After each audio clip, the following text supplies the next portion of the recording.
네, 오늘은 이 코로나 고난 시대에 왜 거룩해야 하나 이런 주제로 함께 말씀 나누고 싶습니다. 여러분 구약 성경에 보면 이 전염병이 걸렸다고 의심이 들면 있잖아요. 의심이 들면 7일간을 격리시킵니다. 요즘과 비슷하죠. 7일간을 격리시킵니다. 격리시키고 그 당시 의사 역할을 했던 제사장이 있었는데 제사장이 7일 후에 이제 점검을 합니다. 점검한 다음에 이제 전염병으로 확정이 되면 이제 전염병 환자가 되는 거고요. 그래도 좀 약간 애매하다. 좀 더 기다려보자. 그러면 또 7일간 격리를 합니다. 그래서 요즘과 너무 똑같아요. 2주간 격리를 하게 되어 있습니다. 그게 구약의 레위기에 나오는 말씀이에요. 레위기 13장에 나오는 말씀인데 여러분 레위기의 말씀의 주제는 거룩입니다. 거룩입니다. 그런데 전염병에서 자신을 격리하고 수칙을 잘 지키는 것이 거룩이라는 거죠. 이런 거룩이라는 게 어떤 도덕적인 거룩만 있는 게 아니라 삶 속에서도 거룩이 있습니다. 자기를 격리시키는 거, 자기가 좀 의심이 든다. 내가 조심해야 되겠다 하면 자신과 이웃을 보호해야 되겠다 생각이 들면 2주간 격리하는 것이 바로 거룩입니다. 이런 거룩할 때 자신도 지킬 수 있고 이웃도 지킬 수 있는 거죠. 여러분 우리 지난주에는 우리가 고난이 임할 때 소망을 가지고 그 고난을 이겨내자 그런 말씀 나누는데 오늘은 거룩을 가지고 고난을 이겨내자 그런 말씀 나누고 싶습니다. 거룩해야만 고난을 이겨낼 수 있습니다. 그럼 이게 어떤 말일까요, 여러분? 여러분 우리가 이제 병원에 가면 수술할 때가 있잖아요. 수술할 그것이 하나의 이제 고난 같은 거예요. 고난인데 어떻습니까? 고난이 꼭 나쁜 것은 아니에요. 그죠? 이 수술을 잘하면 종양을 떼어내고 몸이 더 건강해지는 거죠. 근데 수술이 잘 되려면 어떻게 되냐 그러면 의사도 중요하지만 우리 수술 받는 우리가 어떤 수칙을 지켜야 돼요. 예를 들어서 수술하기 몇 시간 전에는 식사를 하면 안 된다. 그런 수칙들이 있잖아요. 제가 우리 첫째 놓을 때 기억이 나는데, 이제 저희 아내와 옆에 또 다른 산모가 한 분 계셨는데, 애가 갑자기 나오려고 했어요. 또 애가 이게 좀 뒤집어져 있었어요. 그래서 수술을 급히 해야 되는 상황인데, 그분이 이런 급히 수술해야 될 상황인지 모르고 몇 시간 전에 밥을 먹었다 그러더라고요. 환자가 밥을 먹기 때문에 수술을 못하는 거예요. 지금 애는 나오고 있는데 수술을 못해요. 그래서 어쩔 바를 모르는 그런 상황이 전개되었습니다. 그래서 정말 수술할 때 우리 환자 측에서도 준비할 게 있구나 그런 생각을 했어요. 의사들이 이거 준비하라고 하지 않습니까? 우리가 고난 속에서 하나님의 은혜로 우리가 고난을 극복하지만 우리 쪽에서 할 부분이 있어요. 그게 바로 거룩입니다. 고난을 극복하는 길을 우리가 거룩해야 돼요. 이 거룩은 단순히 도덕적인 거룩만 이야기하지 않습니다. 여러분 우리가 지정의를 가지고 있잖아요. 지적인 거룩, 정적인 거룩, 어떤 의지적인 거룩이 필요합니다. 전인적인 거룩이 필요해요. 전인적으로 구별이 되어야만 고난을 잘 극복할 수 있습니다. 여러분 우리 거룩 그러면 구별이라고 주로 이제 우리 이야기를 하고 있는데 이 구별이라는 게 어떤 것일까요? 구별이라는 것은 그 자리에 있기는 한데 뭔가 다른 모습을 띠는 게 구별입니다. 세상에 있기는 한데 세상과 다른 모습. 마치 이런 거죠. 여러분 오리가 있잖아요. 오리. 자, 오리가 물 위에 있지만 물이 오리 깃털 속으로 스며들지는 않지 않습니까? 물에는 있어요. 근데 물이 스며들지는 않아요. 스며들면 가라앉지 않겠습니까? 마찬가지예요. 우리가 구별되고 거룩하다는 것은 이 세상에 있지만 세상과 다르다는 거죠. 세상에 거하는데 세상과 달라요. 참 놀랍습니다. 그래서 뭐가 다르냐 그러면 사고가 달라요. 지가 다른 거죠. 지적인 구별, 지적인 거룩이 필요합니다. 사고의 구별, 생각의 구별이 필요해요. 그 다음에 행동의 구별도 필요합니다. 그래서 의지적인 부분, 행동의 구별도 필요합니다. 그리고 정적인 부분, 마음의 구별도 필요합니다. 그래서 지정의가 다 거룩할 때 우리는 고난을 잘 극복할 수 있습니다. 그러면 사고가 구별되고 행동이 구별되고 마음이 구별된다는 게 구체적으로 어떤 뜻인지 어떤 말씀인지 오늘 우리 베드로전서 말씀을 가지고 살펴보도록 원합니다. 자, 우리 말씀 한번 읽어주시겠습니다. 그러므로 너희 마음의 허리를 동이고 근신하여 예수 그리스도께서 나타나실 때에 너희에게 가져다 주실 은혜를 온전히 바랄지어다. 너희가 순종하는 자식처럼 전에 알지 못할 때에 따르던 너희 사욕을 본받지 말고 오직 너희를 부르신 거룩한 이처럼 너희도 모든 행실에 거룩한 자가 되라. 기록되었으되 내가 거룩하니 너희도 거룩할지어다 하셨느니라. 외모로 보시지 않고 각 사람의 행위대로 심판하시는 이를 너희가 아버지라 부른즉 너희가 나그네로 있을 때를 두려움으로 지내라. 너희가 알거니와 너희 조상이 물려준 헛된 행실에서 대속함을 받은 것은 은이나 금같이 없어질 것으로 된 것이 아니요 오직 흠 없고 점 없는 어린 양 같은 그리스도의 보배로운 피로 된 것이니라. 아멘. 우리 13절로 다시 돌아가 보겠습니다. 자, 거룩한 생각, 거룩한 사고가 뭘까요? 구별된 생각, 구별된 사고가 어떤 것일까요? 우리 13절에 보니까 너의 마음의 허리를 동이고 이런 말씀이 있습니다. 허리를 동이라고 이야기하고 있습니다. 여러분, 그리스 로마 문화에서는 사람들이 입고 있는 옷이 자루 같은 통으로 된 옷이에요. 여러분 아시죠? 영화 보면 노잖아요. 통으로 된 옷인데 그 옷은 입기 쉽고 활동하기도 굉장히 편합니다. 그런데 일을 하려고 하면, 제대로 일을 하려고 하면 어떻게 됩니까? 허리띠를 동여매야 되는 거예요. 동여매야 됩니다. 우리도 일을 할 때 허리띠를 이렇게 동여매지 않습니까? 허리띠가 풀리면 힘을 쓰지 못해요. 근데 오늘 말씀에는 마음의 허리띠를 동여매라 이렇게 이야기하고 있습니다.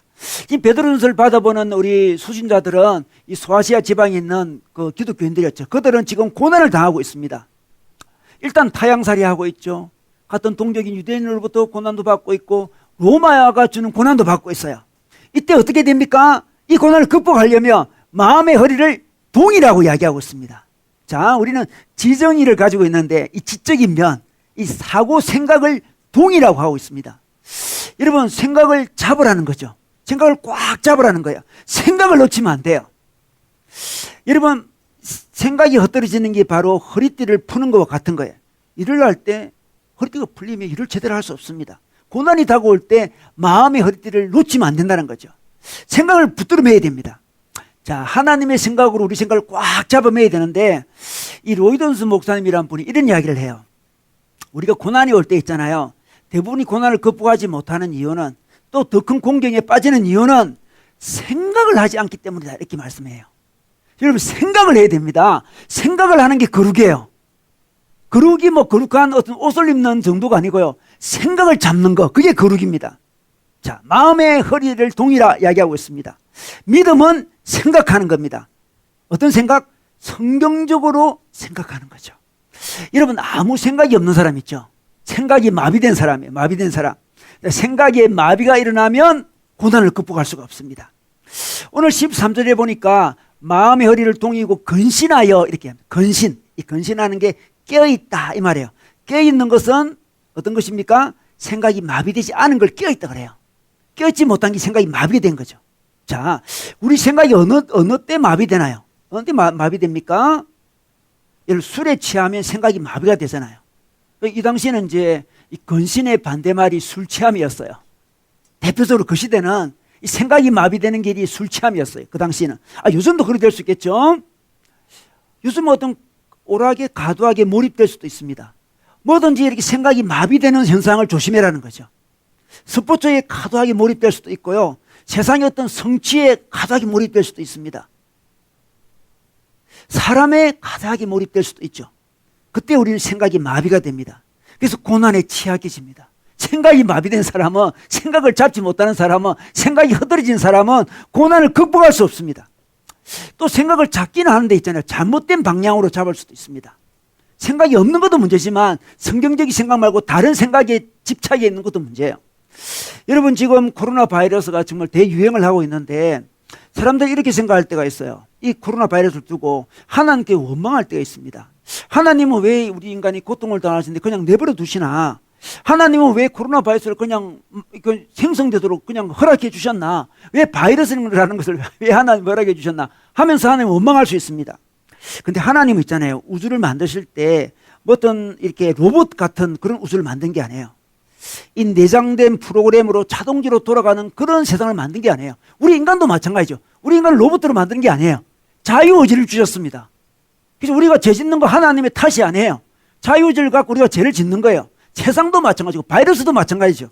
하나님께서 우리 인간에게 자유의지를 주셨는데 세상을 잘 관리하지 못하다 보니까 바이러스가 이렇게 생긴 거예요. 안 좋은 바이러스가 이렇게 생긴 거예요. 하나님 잘못이 아니에요, 여러분. 하나님 잘못이라고 잘못 생각을 하게 되면 이 고난을 이겨낼 수가 없어요. 우리의 잘못입니다. 근데 우리의 잘못이라 하는 것도 우리 인류 전체의 잘못입니다. 한두 사람의 잘못이 아니에요. 그래서 누가 이제 코로나 바이러스 걸렸다면 네가 잘못했어 이렇게 하는 것은 그 사람에게 폭력을 가하는 거예요. 그 사람 개인의 잘못을 하지 말고 우리 인류 전체의 잘못입니다. 이게 바른 생각입니다. 바른 생각이에요. 그리고 이 코로나 바이러스 가운데 우리는 어떻게 생각해야 됩니까? 여러분 우리 인류를 보면 있잖아요. 인류 역사를 보면 바이러스는 늘 있었습니다. 늘 전염병이 있었습니다. 늘 많은 사람의 목숨을 앗아갔어요. 처음 있는 일이 아니에요 지금. 지금 핵무기도 있습니다. 수많은 전쟁도 있습니다. 우린 죽음의 위험에 늘 노출되어 있어요. 이게 새로운 게 아닙니다. 늘 노출되어 있는 거예요 지금 우리는. 그리고 우리는 모두 다 때가 되면 다 죽는 거예요 우리는. 죽음이라는 게 우리 앞에 있는 거예요. 그런데 잠시 우리 앞에 더 강하게 왔을 뿐이에요 지금. 우리가 어떻게 반응해야 될까요? 어떻게 생각해야 될까요? 이때 과도하게 당황하거나 과도하게 원망하지 않고 비록 바이러스가 우리의 몸을 해칠 수는 있지만 우리의 영혼, 우리의 정신만은 지배할 필요가 없다고 단호하게 생각을 해야 돼요. 그게 성경적인 딱 생각입니다. 내 마음은 무너지지 않으리라. 내 몸은 혹시 아플지 모르겠으나 내 마음은, 내 영혼은 무너지지 않는다. 딱 그 생각을 딱 해야 돼요. 하나님 원망하지 않습니다. 우리 인간의 잘못이죠. 내 마음속에 있는 이 천국은 결코 빼앗기지 않으리라.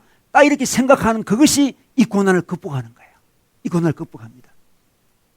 여러분 우리가 여러 가지 어려움을 겪을 수 있습니다. 그럴 때마다 우리는 어떤 성경적인 생각을 적극적으로 해야 됩니다. 어떤 경제적인 어려움이 올 때 있습니다. 그러면 좋지 않는 생각으로 이렇게 자기 마음을 이렇게 빼앗기지 말고 적극적으로 성경적인 생각을 해야 돼요. 자, 우리 마태복음 6장 말씀 한번 볼까요? 여러분 설교 안에 있습니다. 공중의 새를 보라. 심지도 않고 거두지도 않고 창고에 모아 들이지도 아니하되 너희 하늘 아버지께서 기르시나니 너희는 이것들보다 귀하지 아니하냐. 너희 중에 누가 염려함으로 그 길을 한 자라도 더할 수 있겠느냐. 또 너희가 어찌 어복을 위하여 염려하느냐. 들의 백합화가 어떻게 자라는가 생각하여 보라. 수고도 아니하고 길쌈도 아니하느니라. 이렇게 이야기하고 있습니다. 자, 들의 백합화를 생각하여 보라 그랬죠. 생각을 해야 됩니다. 여러분 새를 바라보는 거죠. 새를 바라보는 것도 새를 생각하는 겁니다. 새를 그냥 귀엽다고 바라보는 정도가 아닙니다. 새를 통해서 생각을 하는 거죠. 성경적인 생각을 하는 겁니다. 그게 바로 거룩이에요. 생각이 거룩입니다, 여러분. 새를 먹이시는 하나님의 공급하심을 추론하는 거죠.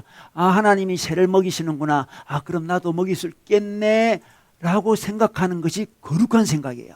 이 거룩한 생각을 해야만 경제적인 위기라는 어려움 가운데 자신을 지킬 수가 있습니다. 백합화가 어떻게 자라는지 생각하여 보라 그랬잖아요. 생각하여 보라. 생각을 해야 돼. 생각을. 마음의 허리를 동해야 됩니다. 고난이 올 때 믿음의 생각을 해야 돼. 믿음의 생각을. 여러분 우리가 인생을 살아갈 때 보면 사람에게 이렇게 상처를 받을 때 있잖아요. 아, 저 사람이 나를 그렇게 실망시킬 줄 몰랐다. 그렇게 하면 실망하면서 상처를 받을 때 있어요. 그런데 있잖아요. 우리가 세상과 인생을 바라볼 때 또 인간을 바라볼 때 성경적인 생각을 늘 하고 있어야 돼요. 여러분 대부분의 사람들은 어떻습니까? 사람을 바라보거나 세상을 바라볼 때 좀 이렇게 비관적인 사람이 있고요. 좀 낙관적인 사람이 있습니다. 중간쯤에 있는 사람도 있어요.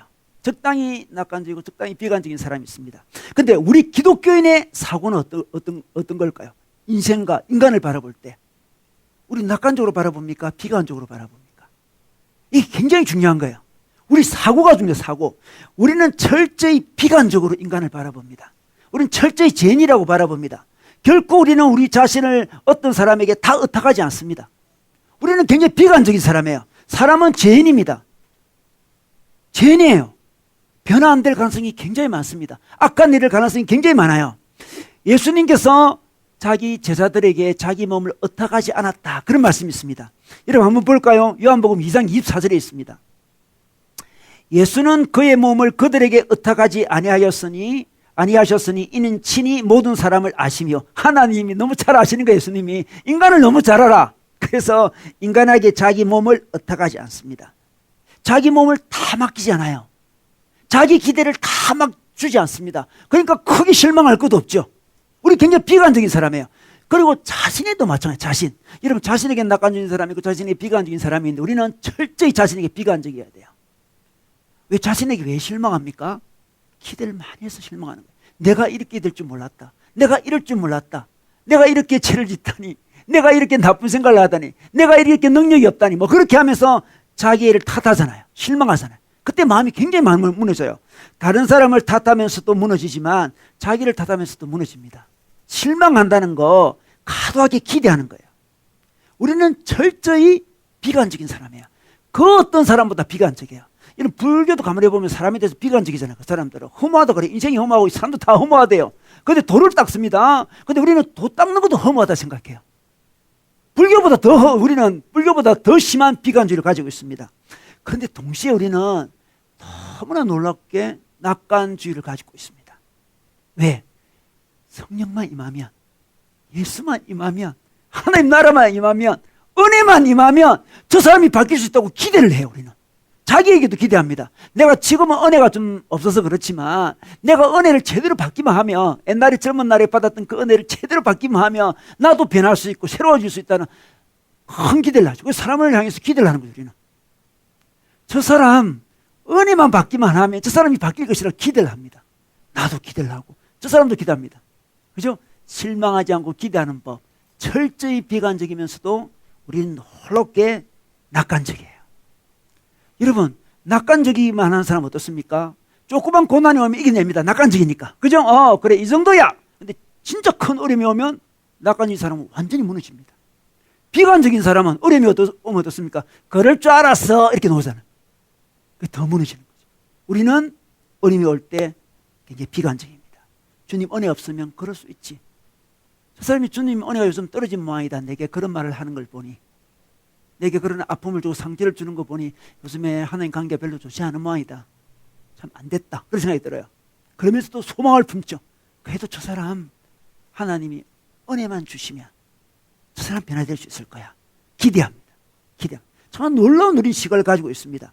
놀라운 시각을 가지고 있습니다. 여러분, 우리 이사야 말씀 한번 볼까요? 우리 이사야 말씀 보겠습니다. 이사야 말씀 우리 설교한 위에 있죠. 네, 이사야 55장 8절에서 12절 말씀 보겠습니다. 자, 8절 9절 12절만 제가 읽겠습니다. 이는 내 생각이 너희의 생각과 다르며, 자, 이게 놀랍습니다. 생각이 다르다. 우리 하나님은 우리의 생각과 다르다고 합니다. 그래서 하나님의 생각을 적극적으로 해야 돼요. 우리는. 자, 9절에 볼까요? 이는 하늘이 땅보다 높음 같이 내 길은 너희 길보다 높으며 내 생각은 너희의 생각보다 높음이니라. 자, 높은 하나님의 생각을 잡아야 돼요. 우리는 차원이 다른 생각이에요. 인간의 생각은 낙관적이 됐다가 비관적이 됐다가 왔다 갔다 할지는 모르지만 하나님의 생각, 철저히 비관적이면서 놀랍게 낙관적이에요. 이 생각을 가지면 어떻게 됩니까? 12절에 보니까 너희는 기쁨으로 나아가며 평안히 인도함을 받을 것이요, 이렇게 이야기합니다. 우리에게 기쁨과 평안이 찾아온다는 거죠. 우리는 코로나 가운데 철저히 비관적이 됩니다. 인류는 소망이 없습니다. 소망이 없어요. 다시 한번 확인해 줍니다. 우리 인류는 소망이 없다는 것을. 그러면서도 소망이 있어요. 하나님이 은혜를 주시면 돼요. 여러분, 많은 사람이 자기 친구에게나 자기 부모에게나 자기 배우자에게 이렇게 실망하고 상처받을 때가 있잖아요. 너무 당연한 거예요, 여러분. 너무 당연. 우리 인간은 그럴 수 있습니다. 그때 우리는 더 높은 생각을 해야 돼요. 자신에 대해 실망할 때도 마찬가지예요. 우리는 그때 소망을 가지고 더 높은 하나님의 생각을 해야 됩니다. 그럴 때 우리는 기쁨과 평안을 얻을 수 있다고 말씀하는 거죠. 자, 더 나아가 보겠습니다. 거룩한 생각도 필요하고 그 다음에 거룩한 행동, 거룩한 행실도 필요합니다. 자, 우리 15절 말씀 가볼까요? 베드로전서 1장 15절. 오직 너희를 부르신 거룩한 이처럼 너희도 모든 행실에 거룩한 자가 되라. 자, 마음의 허리를 동이라 이렇게 하시고, 행실도 거룩하게 지라라고 이야기합니다. 행실도 17절에 보겠습니다. 외모로 보시지 않고 각 사람의 행위대로, 행실을 봅니다. 행위대로 심판하신 이를 너희가 아버지라 부른 적 너희가 나그네로 있을 때 두려움으로 지내라. 자, 행위가 구별되어야 되고 거룩해져야 됩니다. 자, 외모로 보지 않는다 이 말은 어떤 신분이나 지위로 보지 않는다는 거죠. 하나님 우리 신분과 지위를 보지 않으시고 우리 행실을 본다는 거죠. 여러분, 행실이 거룩할 때 고난을 극복할 수 있습니다. 자, 이 행실을 생각할 때 어떤 행실일까요? 거룩한 행실은 도대체 뭘까? 거룩한 행실은 뭘까요? 인사성이 밝고 이런 거 이야기하는 것일까? 그거는 부분적으로 맞겠지만 그건 핵심은 아니에요. 여러분, 이 땅에 우리 살아갈 때 우리의 어떤 생활 태도, 생활 양식은 나그네입니다. 나그네. 우리 지난주도 나그네 말씀 나눴죠. 나그네이기 때문에 이 땅을 살아갈 때 불편한 게 어려움 있는 거 당연하다. 그렇게 세상을 바라봐라 했습니다. 그런데 나그네를 좀 더 우리가 연구해보면 있잖아요. 나그네로 우리가 이 땅을 살아갑니다. 우리 천국은, 우리 고향은 천국 저 위에 있습니다. 자, 나그네로 이 땅을 살아가고 있습니다. 자, 살아가고 있을 때 이때도 우리는 양극단에 치우치기 쉽습니다. 세상 살다 보면 비관주의나 낙관주의에 치우친 것 비슷하게 우리가 이 땅을 살아갈 때도 나그네 생활 양식을 가지 않으면 어떤 생활 양식을 가지냐 그러면요. 이럴 수 있습니다. 어떤 이민자의 생활 양식, 이민자는 어떻습니까? 이민자는 자기 고향을 버리고 이 땅에 온 거예요. 그래서 빨리 이 새로운 나라에 적응하려고 그러잖아요. 동화되려고 그럽니다. 이 가치관에 계속 동화되려고 그럽니다. 빨리 시민권을 얻으려고 하는 거죠. 그죠? 근데 우리 중에 마치 이민자처럼 이 땅에 살고 있는 사람이 있습니다. 이 땅의 가치관에 많이 적응을 하려고 해요. 계속. 이 땅의 시민권을 계속 가지려고 하죠. 동화되려고 합니다. 자꾸. 우리 시민권 어디 있습니까? 하늘에 있는데 이 땅의 가치관에 자꾸 동화되려고 하죠. 왜? 이 땅에서 편안함을 누리고 싶어서 그런 거죠. 이 땅에서 인정을 받고 싶어서 그런 거죠. 이게 구별된 생활 태도가 아니에요. 여러분, 이전에 일제시대에 우리나라에 많은 사람들이 중국 만주 쪽으로 갔잖아요. 가가지고 그 사람들이 만주로 갔을 때 중국 사람이 되려고 간 게 아니에요.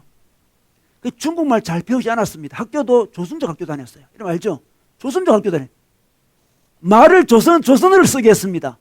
글을 조선족, 우리 한글을 쓰게 했습니다. 왜? 우리의 정체성을 잃어버리지 않기 위해서.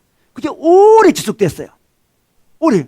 제가 한 8년 전인가 하면 중국에 간 적인데 연면 쪽에 갔는데 그 연면 쪽에 가지고 조선족이 많이 살다 보니까 그 시장 가니까 시장에 뭐 거의 다 한국말이에요. 한국말. 시장에 한국말을 잊지 않으려고 그 사람도 노력했다는 거죠. 정체성을 잊지 않으려고. 우리도 마찬가지예요. 나그네는 이 땅에 동화되지 않습니다. 이 땅에 살지만 이 땅에 동화되지 않습니다. 우리 독특한 행동을 갖고 있어요. 독특한 생활 태도를 가지고 있습니다. 이쪽 극단이 뭐냐 그러면 마치 여행객으로 살아가는 여행 온 것처럼 이 땅에 별 관심이 없어요. 그럼 관찰만 하고 있습니다. 그냥 보고 즐기고 느끼는 거죠. 여행을 예를 들어서 브라질에 여행 뭐 한 달 갔다 오면 브라질에 동화되려고 하지 않지 않습니까? 뭐 브라질의 복지에 대해서 염려합니까 여러분? 브라질의 민주화에 대해서 염려합니까? 전혀 염려하지 않아요. 그냥 가서 해변에서 놀고 즐기고 이 사람들 어떻게 사나 보고 뭐 공부하고 뭐 관찰하고 그거 전부예요. 우리 이 땅에 와서 그런 사람이 있습니다. 아, 우리는 하늘나라가 우리한테 있으니까 이 땅에서는 그냥 관찰하고 있잖아요. 그냥 우리랑 전혀 다른 사람으로 이게 취급하는 이 자세, 여행각 자세죠. 우리는 양쪽에 치우치지 않습니다. 우리는 나그네로 살아가요. 자, 우리 예레미야 시대 있잖아요. 이스라엘 백성들이 바빌론으로 잡혀갔습니다. 그때 나그네로 살아가는 삶을 예레미야를 통해서 하나님께서 알려주십니다. 어떤 삶일까요? 한번 볼까요? 우리 예레미야 29장 말씀 보겠습니다. 자, 29장 5절에서 보겠습니다. 너희는 집을 짓고 거기에 살며 텃밭을 만들고 그 열매를 먹어라. 아내를 맞이하여 자식을 낳으며 너희 아들이 아내를 맞이하며 너희 딸이 남편을 맞아 그들로 자녀를 낳게 하여 너희가 거기에서 번성하고 줄어들지 않게 하라. 아니하게 하라. 너희는 내가 사로잡혀 가게 한 그 성읍의 평안을 구하고 그를 위하여 여호와께 기도하라. 이는 그 성읍의 평안함이 너희도 평안할 것임이라. 이렇게 이야기합니다. 야, 지금 바빌론을 잡혀갔습니다. 바빌론 자기 고향 아닙니다. 지금 자기는 금방 오고 싶은데 하나님이 아니라 70년 살아야 된다. 이거 그때 어떻게 살아라? 나그네로 살아야 된다. 바빌론에 동화되는 게 아니에요. 그렇지만 바빌론이 가만히 있는 것도 아닙니다. 어떻게 합니까? 집을 지으래요. 세상에 여행가기 아닙니다. 여행 가서 집 짓습니까? 집을 지으래요. 텃밭을 만들래요. 농사를 지어라 그러면 열매를 먹으라 그러면 결혼도 하래요. 애도 낳으래요. 손자 손녀도 낳으라고 이야기합니다. 여행객으로 살지 말고 그 나라에 살아라고 이야기하고 있습니다. 그리고 그 성읍의 평안을 위해서 기도하라고 그래요. 그 성읍의 평안을 위해서. 그래서 우리는 이 땅에 나그네로 사는 사람은 이 땅에 관심을 가져야 돼요. 이 땅의 민주화, 이 땅의 평화, 이 땅의 복지에 관심을 가집니다. 이 땅이 편안해야만 우리가 편안할 수 있잖아요. 이 땅이 코로나로 고통을 겪고 있습니다. 그럼 코로나를 대체할 수 있도록 함께 노력하는 거죠. 여행객이면 코로나로 고생하고 있구나. 그 넘어가겠죠. 내만 안 걸리면 되겠다. 이러지 않습니다. 우리는 세상을 품고 있습니다. 세상에 있습니다. 그러나 세상에 속하지는 않았습니다. 세상을 품는 그리스도인이죠. 우리는 이 정신을 가지고 이 생활 패턴을 가지면 우리는 고난을 극복할 수 있습니다. 우리 3세기 때 로마에 전염병들이 많이 돌았는데요. 특히 어떤 전염병이 있었냐 그러면 키프로스 전염병이 돌았습니다. 키프로스 전염병이 참 웃긴데 키프로스는 사람 이름이에요. 이 사람은 어떤 사람이냐 그러면 주교입니다. 주교. 주교 이름이 붙은 역병입니다. 왜 그럴까요? 이 전염병에 대해서 설명을 너무 잘했고 자기 책에 이 역병에 대해서 너무 자세히 적은 키프루스라는 주교가 있어가지고 이 전염병 이름을 키프루스 역병이라고 붙인 거예요. 이분이 주교님입니다. 요즘 말로 하면 목사님이죠, 목사님. 목사님이 이 역병을 극복하기 위해서 굉장히 많이 노력했거든요. 그러니까 역사가 키프루스가 역병이라고 붙였습니다. 이 3세기에 발발하게 되었는데 이때 많은 사람이 죽었습니다. 많은 사람이 죽는데 물론 기독교인도 많이 죽었습니다. 여러분. 기독교인이라고 뭐 전염병에 감염되지 않는 건 아니잖아요. 근데 이분이 있잖아요. 이렇게 이야기를 했습니다. 우리가 이때 기독교인의 모습을 제대로 보여줘야 되는데 이 병으로 하늘나라 간 우리 형제자매들이 있다. 우리 형제자매들 정말 마음이 아프고 힘들지만 하늘나라 간 형제자매들을 슬퍼하기보다는 슬퍼할 수 있잖아. 과도하게 슬퍼하기보다는 지금 병 걸린 사람이나 지금 남아있는 사람을 치유하는데 더 노력하자. 노력을 더 배가하자. 이렇게 주장했어요. 놀랍죠? 여러분, 이 땅이 전부인 사람에게는 자기 가족이 이렇게 병에 걸려 죽게 되면 어떻습니까? 그 마음의 괴로움이, 마음의 고통이 너무 심한 거예요. 다 자포자기 하는 거예요, 지금. 도망가고 자포자기 하고, 그러니까 더 전염병이 더 일어나는 거죠. 그런데 키프루스는 안 그랬습니다. 이때 우리가 정신을 차리자. 우리가 뭔가 기독교의 생활을 잘 보여줘. 우리의 생활 태도를 보여주는 거예요. 우리는 영원한 하늘나라로 갔기 때문에 슬프지만 헤어지면 슬픔이 있지만 기쁜 일이다. 이건 하나님께 맡기고 남아있는 사람에게 최선을 다하자. 그래서 그 도시에서 열심히 이 병든 환자들을 돌봤습니다. 그래서 그 도시가 다른 도시보다 이 전염병의 확산 속도가 50% 떨어졌어요. 훨씬 전염병 환자가 적었습니다. 얼마나 놀랍습니까? 그것을 보고 주위에 있는 비기독교인들이 감동을 받게 되죠. 와, 저 사람의 삶이 대단하다. 야, 자기 가족이 죽고 막 그랬는데 어떻게 저게 의연하면서도 남아있는 사람을 위해서 저렇게 노력할까? 그러면서 기독교 그때 폭발적으로 성장을 해요. 성장합니다. 우리가 이때 보여줄 게 그거죠. 바로 우리 슬픈 일이죠. 지금 아픈 일입니다. 근데 이럴 때 우리는 정신을 차리고 더 세상에 책임지는 모습을 보여주는 거죠. 제가 월요일마다 그 목사님들과 더불어 탁구를 했잖아요. 저 올해 한 3년 정도 한 것 같은데요.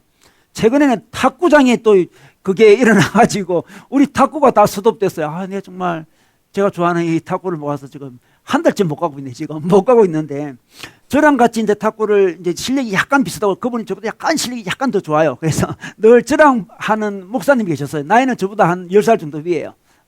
이신데, 근데 그분이 이제 최근에 그분을 못 만났는데, 이제 한 달도 못 만났는데, 연락이 왔어요. 연락이 왔는데, 그분의 아드님이 38세래, 38세인데, 갑자기 사고로 천국을 가게 됐다는 거예요. 너무 충격적이죠. 갑자기. 38세 얼마나 젊습니까, 여러분? 좀 마음이 너무 아픈 거예요. 이 목사님 어떡하나. 마음이 너무 힘들어. 목사님, 지금은 이제 못 만나고, 어떻게 얼굴 보지? 너무너무 안타까운 거예요. 너무 안타까워. 그 목사님께 이제 카톡이 왔습니다. 카톡이 왔는데 이런 내용이었어요. 우리 아들이 젊은 나이여서 너무나 아쉽고 인간적으로 매우 슬프지만 가장 안전하고 편안한 하나님 나라로 갔으니 한편으로 감사할 뿐입니다. 덕분에 장례 잘 치르고 큰 위로와 힘이 되었습니다. 남은 가족들이 하나님의 계획을 발견하고 세상을 정복하고 다스리는 축복의 자녀가 되겠습니다. 이렇게 이야기했습니다. 남은 자기들이 이 슬픔 속에 그냥 계속 빠져 있지 않고 어떻게 하겠습니까? 세상을 정복하고 하나님 계획을 발견하고 세상을 다스리는 축복의 사람이 되겠다고 결단하는 이 카톡이 왔어요. 그래서 너무 존경스럽잖아요. 그죠? 아니 자기 아들이 지금 세상을 갑자기 떠나는데 그것도 얼마나 깊은 슬픔 속에 있겠습니까? 어떻게 위로할 바도 모르겠어요. 제가 어떻게 위로할 바도 모르는데 이분이 하나님 계획을 발견하고 세상을 정복하고 다스리는 축복의 자녀가 되겠다고 결단이죠. 물론 마음은 너무너무 아프시겠죠. 그죠? 가만히 있으면 얼마나 아픔이 몰려오겠습니까? 근데 믿음으로 결단하는 거죠. 내가 이때에 슬픔에 젖어 있지 않고 이때 하나님 뜻을 발견하고 세상을 정복하고 다스려야지. 이 땅을 제가 회복시켜야지. 결단하는 거죠. 너무나 놀랍습니다. 여러분, 우리 하나님의 길을 따라가야 돼요. 우리 하나님의 생활 태도, 고고, 행위, 행동, 행실을 따라가야 돼요. 우리 다시 이사야 말씀으로 다시 돌아가 볼까요? 이사야 55장 말씀 다시 돌아가 보겠습니다.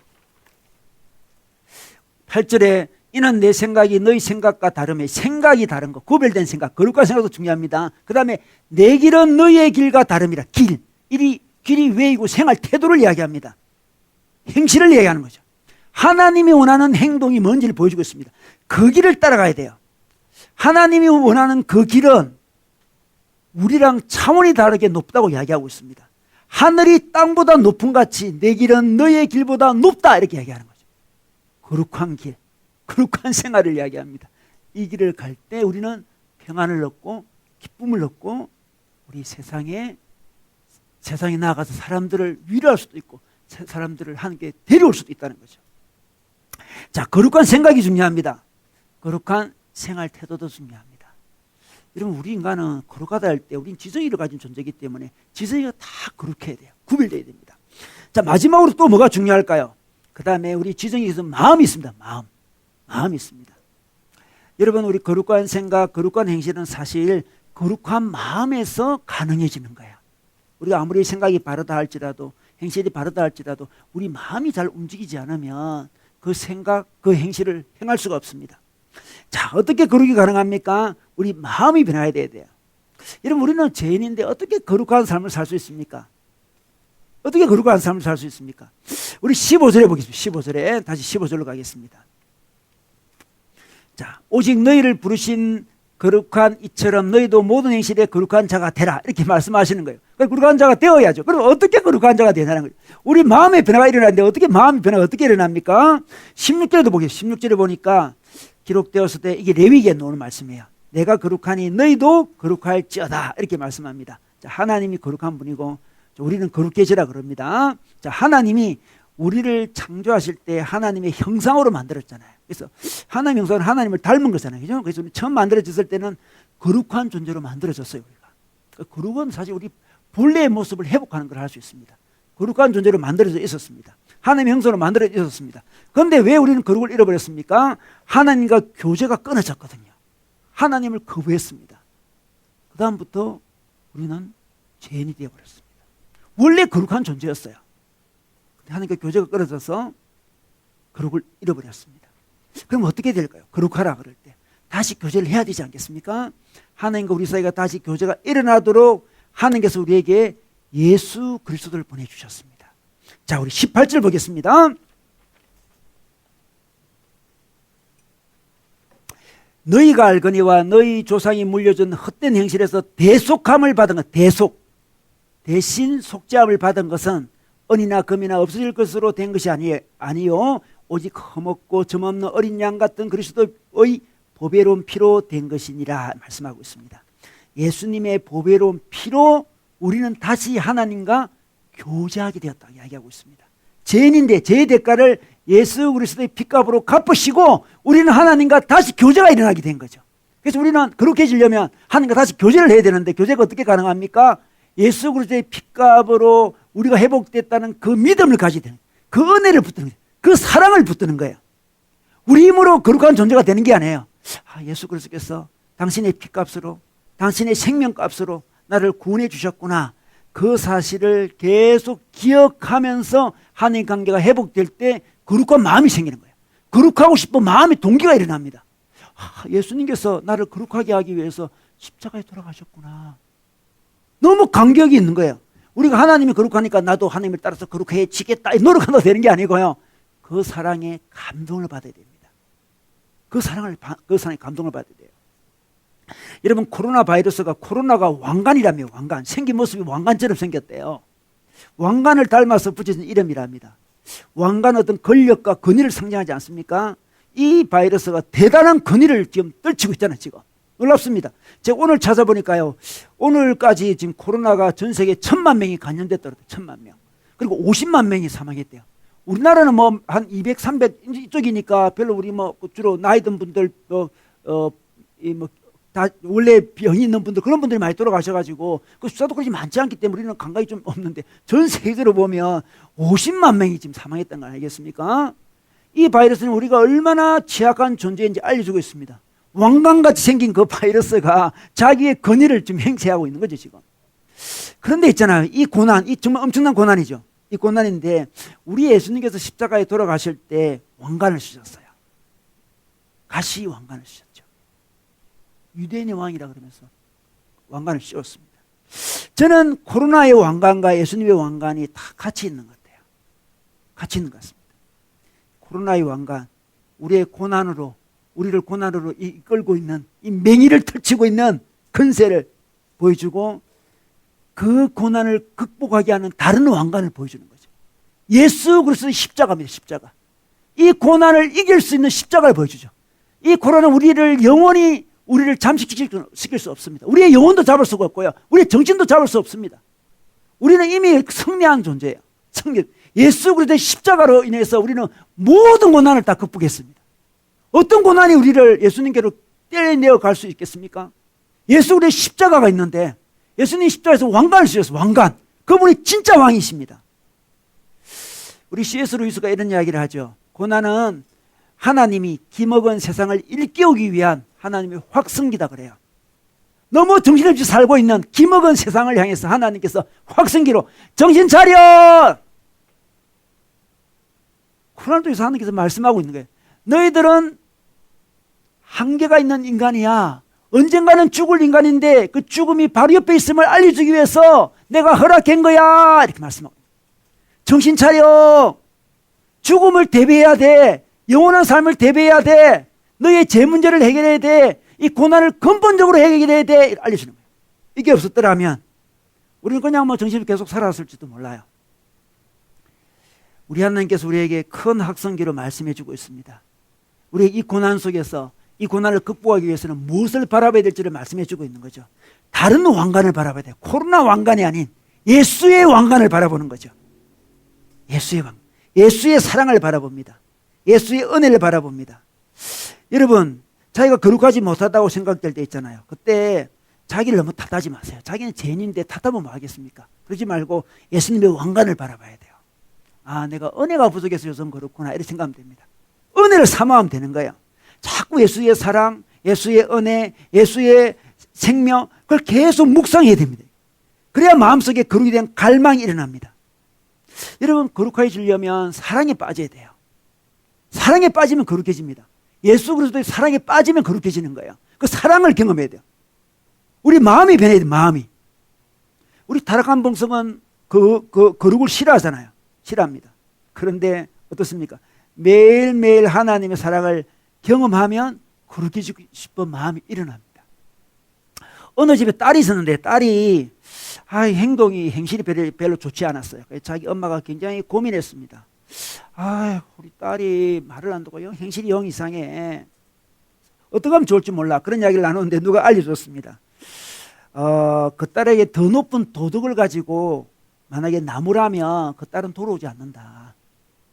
지금 그 딸은 제가 재밌어서 하는 건데 높은 도덕 가지고 이러면 되냐, 이렇게 해서 통하지 않으니까 너희 딸을 더 높은 기쁨으로 초대를 해야 된다, 이렇게 제안해 줬어요. 여러분, 이게 맞습니다. 지금 죄가 재밌는데 더 재밌는 걸 갖다 줘야 돼. 재밌는데 하지 말라 그런 것은 한계가 있습니다. 더 큰 기쁨으로, 더 큰 사랑을 경험해야 돼요. 도덕과 윤리로 살아면 결코 거룩해지지 않습니다. 예수 그리스도의 십자가의 사랑을 경험해야 됩니다. 잘못된 길인 줄 알지만, 나쁜 길인 줄 알지만 우리는 갑니다. 왜? 매력적이고 즐겁고 재밌기 때문에 그렇습니다. 그러나 우리는 예수 안에 있는 더 큰 재미, 더 큰 기쁨, 그것을 알려줘야 돼요. 그래서 우리가 거룩해지지 못할 때 있잖아요. 늘 우리는 자기 죄를 묵상하지 말고 예수의 사랑을 묵상해야 돼요. 늘. 죄를 묵상한다고 죄가 없어지지 않습니다. 죄와 씨름한다고 죄가 없어지는 게 아니에요. 그 시간에 하나님의 은혜, 하나님의 사랑을 계속 묵상해야 됩니다. 여러분, 어둠을 묵상한다고 빛이 오지 않지 않습니까? 어둠 속에서는 계속 빛을 묵상해야 됩니다. 어떤 사람은 술을 끊고 싶어 합니다. 어떤 사람은 담배를 끊고 싶어 하고, 어떤 사람은 어떤 죄를 끊고 싶어 하는데 죄와 싸웁니다. 술이 죄는 아니지만 술과 싸우고 담배와 싸울 수 있습니다. 싸운다고 이기는 게 아니에요. 싸운다고 이기는 게 아니고 다른 더 좋은 것을 자꾸 찾아야 돼요. 그러면 저절로 없어지는 거죠. 어떤 외로운 사람이 있었습니다. 이 사람은 너무 외로워가지고 누구랑 사귀었습니다. 어떤 여인과 사귀었는데 그 여인은 좀 나쁜 사람이었어요. 나쁜 사람. 근데 좋지 않은 사람인 줄 알면서도 헤어질 수가 없어. 안 끊어져. 그럴 때 있잖아요. 나 외로우니까. 그래도 외로움을 조금이라도 채워주니까. 나쁜 사람 결국 나의 인생을 파괴하고 내 인생을 괴롭게 할 알지만 외로우니까 못 끊어. 그럼 어떻게 하면 좋겠습니까? 도덕으로 윤리로 끊으라고 한다고 되겠습니까? 어떻게 하면 되겠습니까? 더 좋은 애인을 만나면 돼요. 저는 그런 경우를 굉장히 많이 봤어요. 더 좋은 애인을 만나니까 하루아침에 끊어버리더라고요. 제가 보니까. 그죠? 더 좋은 애인이 누굽니까? 예수 그리스도지. 예수 그리스도의 사랑. 예수 그리스도의 사랑을 깊이 알면 그 죄를 끊을 수 있습니다. 옛날 애인을 끊어낼 수가 있습니다. 세상에 있는 어떤 어려움도 예수 그리스도의 사랑을 경험하면 그 사랑이 그 모든 걸 극복할 수 있습니다. 자, 로마서 말씀 볼까요? 자, 로마서 8장 말씀 보겠습니다. 누가 우리를 그리스도의 사랑에서 끊으리요? 끊을 수 없다는 거죠. 야, 이 사랑. 어떤 고난도 그리스도의 사랑 앞에서는 다 무너져 내린다는 거죠. 환난이나 공고나 박해나 기근이나 적신이나 위험이나 칼이야. 적신은 벌거벗음을 이야기합니다. 아무것도 없는 벌거벗음을 이야기합니다.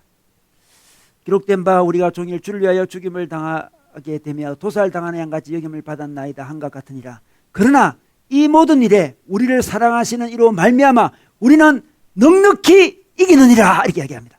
사랑은 넉넉히 이긴다 이야기하죠. 여러분 고난은 어떻게 이깁니까? 고난은 사랑을 경험하면 이기는 거예요. 우리 마음이 거룩해지는 거죠. 예수 그리스도 사랑으로 채워지는 거죠. 거룩하고 싶어요. 그래서 거룩한 생각을 자기도 모르게 하고 있어요. 거룩한 행실을 자기도 모르게 하고 있어요. 마음이 변하면 행실과 생각이 바뀌거든요. 그래서 고난을 극복할 수 있습니다. 넉넉히 이긴다고 이야기합니다. 여러분 이 코로나 고난은 넉넉히 이길 수 있습니다. 그리고 개인적으로 여러 가지 고난이 있을 수 있잖아요. 우리 인생에. 넉넉히 이길 수 있습니다. 뭐가 있으면 우리 마음이 거룩해지면 마음의 거룩은 뭡니까? 예수 그리스도의 사랑으로 채워질 때 그렇습니다. 여러분 고난 시대에 우리는 왜 거룩해져야 됩니까? 거룩해져야 고난을 이길 수 있습니다. 거룩해지지 않으면 고난 속에 무너져 내립니다. 소망도 필요하고 거룩도 필요합니다. 구별된 생각이 필요합니다. 구별된 행실이 필요합니다. 구별된 마음이 필요합니다. 이 모든 것들은 누가 줍니까? 예수 그리스도가 우리에게 주십니다. 그러므로 우리는 고난 중에 침대지지 않고 더욱더 하나님께 나아가서 거룩을 구하고 그 거룩으로 그 사랑으로 이 고난을 극복하시기를 주님의 이름으로 축원합니다.